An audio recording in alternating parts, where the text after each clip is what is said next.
Watching GVTV News. Thanks, Gloria, and I'm Randy Hansen. In world news headlines today, NATO fighter jets and helicopter attacks Pakistan military outpost, killing 24. And out of Egypt, voters head to the polls following mass civil unrest. And UN climate change conference begins in Durban, South Africa. And LAPD moves in on Occupy encampment. In Philadelphia, police back down from Occupy eviction threat. NYC Occupy protesters call on city to replace thousands of books lost in raid. And People's Library were either destroyed or never returned. Occupy protesters served thousands of meals on Thanksgiving Day. And UC Davis students call for general strike to protest tuition hikes. Arab state imposed sanctions on Syria in response to violent crackdown. And U.S.-backed Bahrain government killed, tortured pro-democracy activists. And activist Ala Shahabi says conditions on the ground in Bahrain continues to worsen. And 5 United Arab Emirate activists granted presidential pardon. And Bhopal disaster, survivors call on India to boycott Olympic Games sponsored by Dow Chemical. Excuse me. Mexican human rights attorney calls on international court to investigate deaths. Newt Gingrich receives endorsement from New Hampshire largest newspaper. Germany anti-nuke protesters block train carrying tons of nuclear waste, 1,300 detained. And WikiLeaks wins major Austrian journalism prize. And journalist Tom Wicker dies at 85, and Richard Grossman, corporate critic, dies at 68. But before these stories, GVTV News would like to thank one of our underwriters who supports your only visual video news media in Nevada County. That's right, it's us, GVTV News.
In today's first world news story, relations between Pakistan and the United States have deteriorated after NATO helicopters and fighter jets attacked 2 Pakistani military outposts on Saturday, killing at least 24 Pakistani soldiers.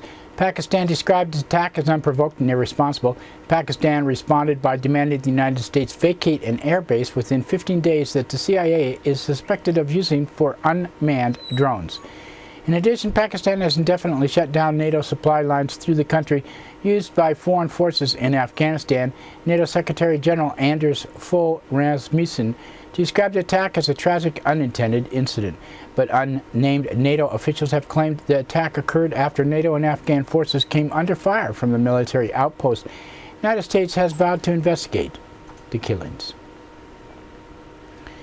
Voters in Egypt are going to the polls in the opening round of the first parliamentary election since former President Hosni Mubarak was toppled in February. The elections follow 9 days of intense protests in Tahrir Square and across Egypt, calling for an end to military rule. Crackdown on the protests has left at least 42 people dead and more than 3,000 wounded across the country. A major United Nations conference on climate change has just opened in South African city of Durban. Up to 20,000 people from more than 190 nations are expected to attend the 2-week conference. At a rally on Sunday night, South African Archbishop Desmond Tutu described climate change as a huge enemy that threatens humanity. And he said, "We are saying this is the last chance. Please, for goodness sakes, take the right decision. This is the only world we have, the only home we have. If it is destroyed, we all sink." Former Irish President Mary Robinson also spoke ahead of the UN Climate Conference. Robinson is founder of the Climate Justice Foundation, and she said, "People are suffering because of the impact of climate change. Those who are suffering most are not responsible, so the rich world has to take its responsibility. We have to have a continuation of Kyoto, a track that leads to a fair, ambitious, and binding agreement, and we have to do it here in Durban." The UN Climate Change Conference is opening at a time when South Africa is experiencing a bout of extreme weather. 8 people died in heavy flooding in and near Durban on Sunday. Scores of homes were destroyed. Police in Los Angeles are threatening to begin arresting Occupy Wall Street protesters yesterday morning as part of an attempt of the city to dismantle the protest encampment located in the lawn of City Hall. Protesters and police have been in a standoff for hours. Police are threatening to make arrests of any protesters in the street near the park. In Philadelphia, the city backed down from a threat to evict Occupy protesters by 5 p.m. on Sunday. And in New York City, Occupy Wall Street protesters were calling for the city to replace thousands of books lost in the eviction of the protest encampment earlier this month. In a press conference held last week, civil rights attorney Norman Siegel revealed the property taken in the raid filled 26 sanitation trucks and nearly 80% of roughly 4,000 books housed in the private library. Norman Siegel, civil rights attorney, said, "You see before you on this table the condition of some of the books that were returned, damaged, not usable, not a pretty sight. The Bloomberg administration needs to replace every single book that's missing or damaged, that's not usable, together about 3,161 books." In other Occupy news, Occupy Wall Street protesters in New York City marked Thanksgiving by serving roughly 4,000 hot meals in Zuccotti Park, the home base of the protest movement in Manhattan's financial district. Meanwhile, activists with Occupy the Hood dropped off meals in Harlem, Brooklyn, and the Bronx. In education news, students at the University of California, UC Davis, and other campuses have called for a general strike to protest tuition hikes. Meanwhile, in New York City, officials at Baruch College have canceled classes after 3 p.m. ahead of a controversial vote to raise tuition at the City University of New York. Arab states voted Sunday to impose economic sanctions on Syria in response to Syria's violent crackdown on an 8-month uprising against the rule of President Bashar al-Assad. 19 of the Arab League's 22 members voted for sanctions that include a travel ban on senior Syrian officials, freezing Syrian government assets, halting trade dealings with the central bank, and stopping Arab investments. The crackdown in Syria has left more than 3,500 people dead. A special commission in Bahrain has confirmed the Gulf nation killed and tortured dissidents during its crackdown on pro-democracy protests earlier this year. The King of Bahrain has reportedly ordered a special commission to explore recommendations issued in the wake of the massive report. Sharif Bassioni, head of the Bahraini inquiry, described some of the tactics employed by the Bahraini government. Sharif Bassioni said, "Violent beatings, punching, hitting with rubber hoses, hitting with electric wires on the feet, hitting with sticks and metal sticks and wooden sticks and other things, and electric shocks and sleep deprivation and exposure to high temperatures and verbal abuse and threats of rape and insults of religious faiths. In general, these acts come under the definition of torture according to Anti-Torture Convention." According to the commission, a total of 2,929 people were detained during the protest. At least 700 remain in prison. 35 people are believed to have died in the unrest between February and March. 11 more are suspected of have been killed later on, in addition to torture. International organizations such as Human Rights Watch, Amnesty International, and United Nations Human Rights Agency have accused the government of using excessive force and carrying out unfair trials.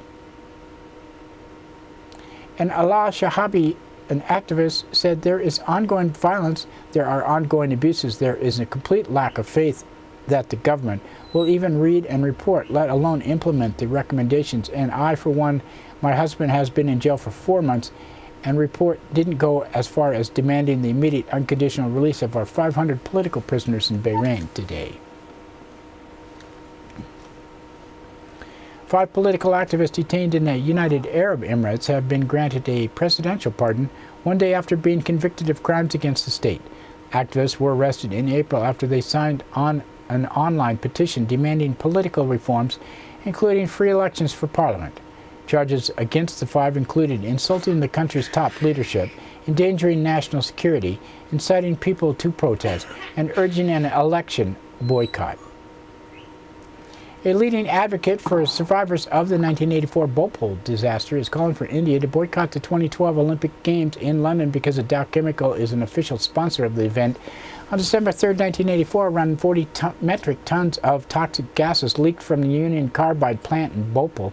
Indian government said soon after that around 3,500 people died, but campaigners estimated the total number of dead due to leakage at 25,000, with many people still suffering years after the leaked Dow Chemical bought Union Carbide. Santanath Sarangi is an activist of the Bhopal Group for Information and Action and said, "We are opposing Dow Chemical's sponsorship of the London Olympic Games because Dow is still running away from its legal liabilities towards the victims of Bhopal. It's the worst industrial disaster in history. Dow, as the owner of Union Carbide Corporation, Dow Corporation is liable to compensate for the deaths of over 25,000 people and the poisoning and continued sickness among 500,000 people in Bhopal." A Mexican human rights lawyer has filed a complaint with the International Criminal Court in The Hague, requesting an investigation into the death of hundreds of civilians at the hands of military and drug traffickers in Mexico, where more than 45,000 have died in drug-related violences since 2006. The suit alleges the Mexican troops and police are regularly violating the rights of citizens in their crackdown on the drug cartels. In presidential campaign news, former Speaker of the House, Newt Gingrich, received a boost Sunday when he received the endorsement of Manchester Union leader, New Hampshire's largest newspaper. New Hampshire holds the nation's first presidential primary in January 10th. For the second campaign in a row, the newspaper has passed on endorsing former Massachusetts Governor Mitt Romney, despite his lead in the New Hampshire polls. The newspapers endorsed John McCain in the 2008 race. In the 2000 race, the newspaper picked Steve Forbes over George W. Bush. And German police detained 1,300 anti-nuclear protesters on Sunday during the sit-in to block a train carrying 150 tons of nuclear waste from France. Protesters delayed the train for over 15 hours. The whistleblowing website WikiLeaks has won a major Australian journalism prize for its leaking of secret U.S. diplomatic cables. The judges of the annual Walkley Awards praised the organization by saying WikiLeaks applied new technology to penetrate the inner workings of government to reveal an avalanche of inconvenient truths in a global publishing coup.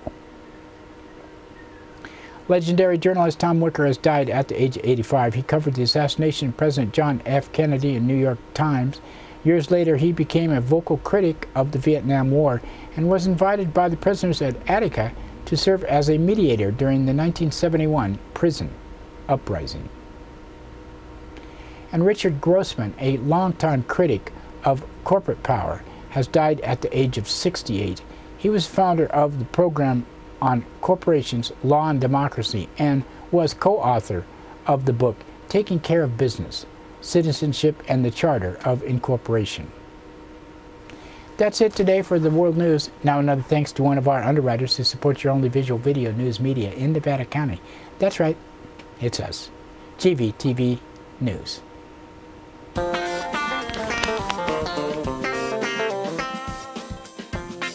Soundcheck Music Center, the Rock and Roll Connection. We have guitars, amps, drum equipment, sound accessories, lessons, and repairs. We are located at 671 Maltman Drive, Grass Valley. 530-272-7236, open 7 days a week.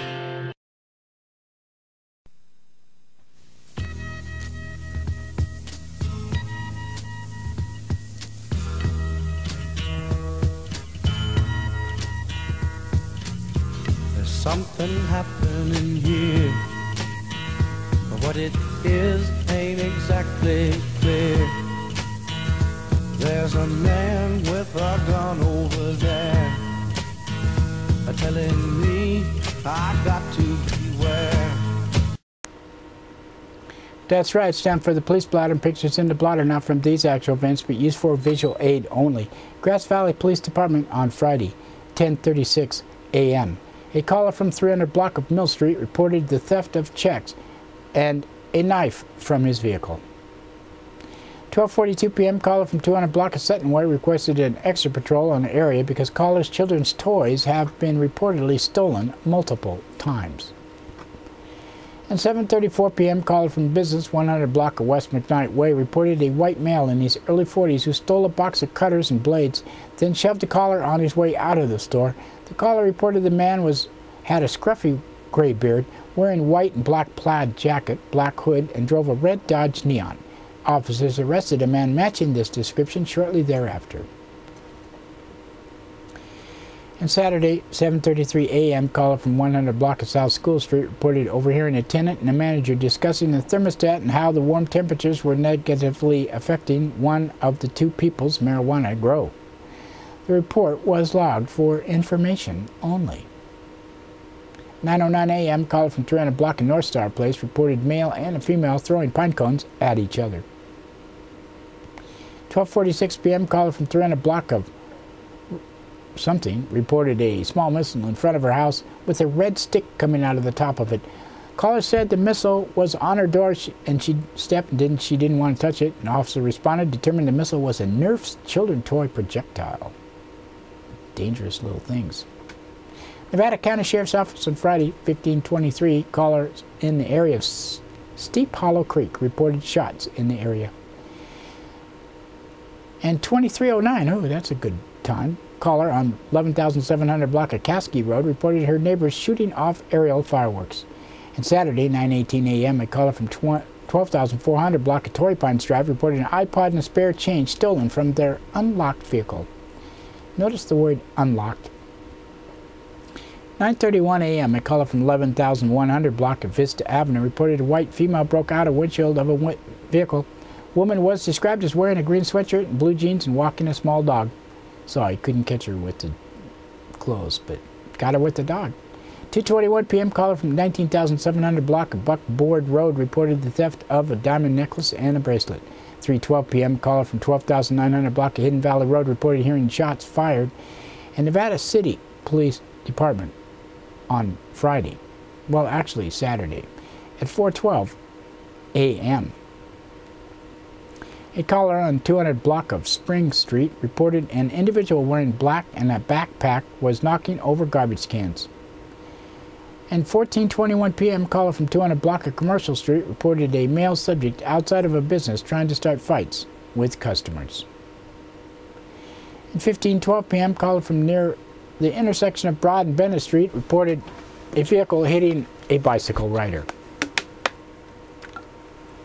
16:31 p.m. caller from 10,100 block of Coyote Street reported a laptop and a mag light flashlight taken from an unlocked vehicle. Amazing. 16:49 p.m. a caller from 12,000 block of Hanley Drive reported theft of a guitar and an amp. 10 to midnight, multiple callers in the area of Webco Place, Brooks Road, Quaker Hill Crossroads, Red Dog Road, Walker Drive, and 11,699 block of Mooney Flat Road reported a loud party. And that's it for the Police Blotter Day. Now another thanks to one of our underwriters who supports your only visual video news media in Nevada County. That's right, it's us, GVTV News.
today's local news headlines, senior swindling season upon us once again.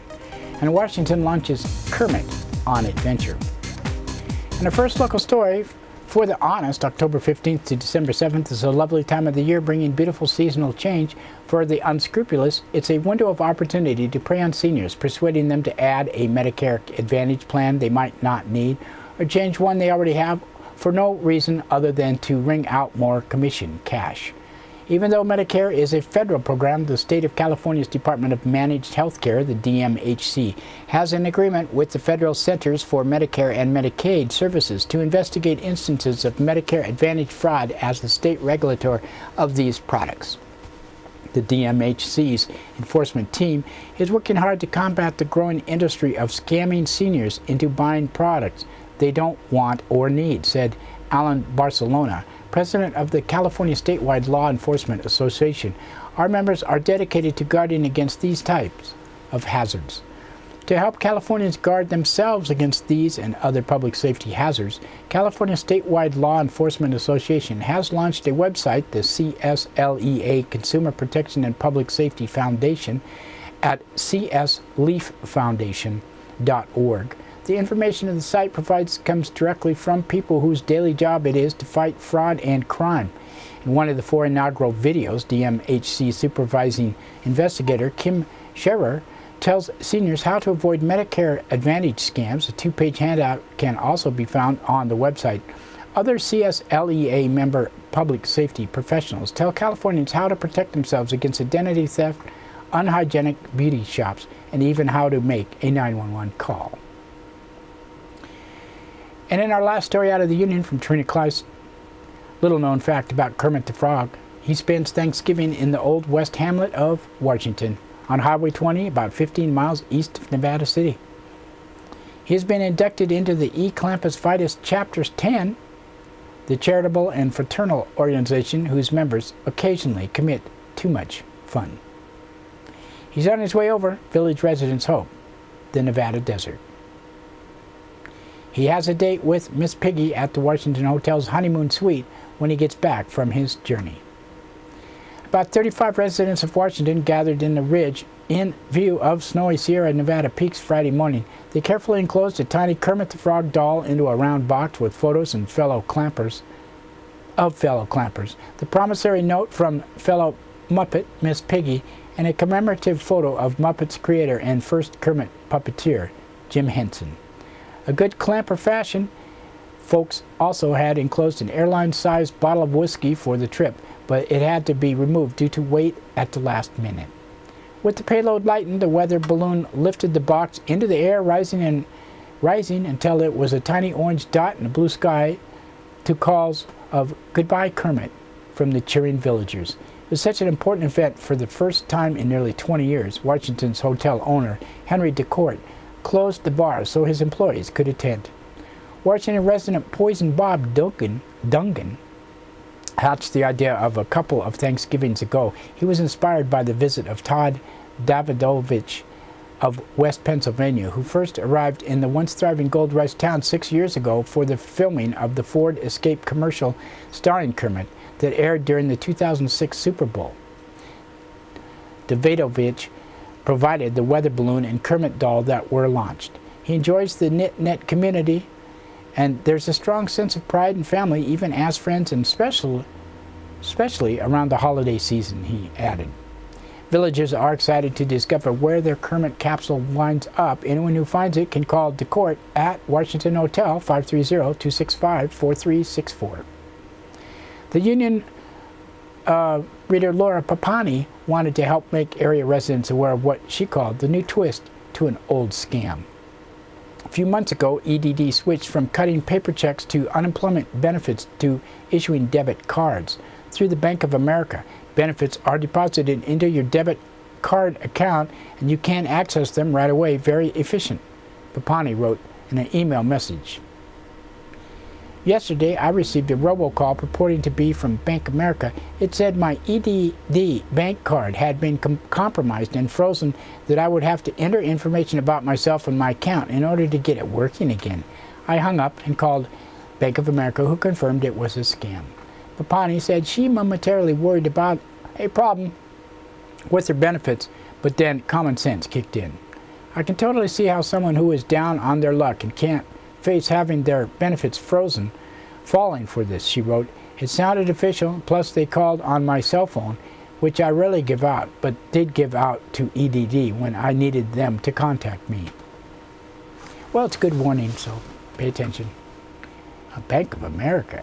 Well, that's it for local news today. GVTV News would like to thank Associated Press, Reuters, Amy Goodman, and the Union for others for sourcing of our news, and you for watching. Don't forget, we broadcast 3 times a day: public access, NCTV, Comcast Cable Channel 11, and Suddenlink Channel 16, and Trucking Alta Sierra, 8 a.m., 3 p.m., 7:30 p.m., Mondays to Friday, random Saturdays, and other times. Check the website for the schedule, NevadaCountyTV.org, and video on demand there, and also our websites, GVTV.org and GrassValleyTelevision.com, and RuralCountiesTelevision.network.ning.com. We also post to Facebook, YouTube, Blip.tv, and a free video podcast on iTunes. You can get us on smartphones, PSP, and many handheld devices, and we have RSS feed. And if you happen to go to the Christmas fair out at the fairgrounds this weekend, I might have seen you there in the main building. And that's it. We'll talk to you tomorrow. Should be Wednesday.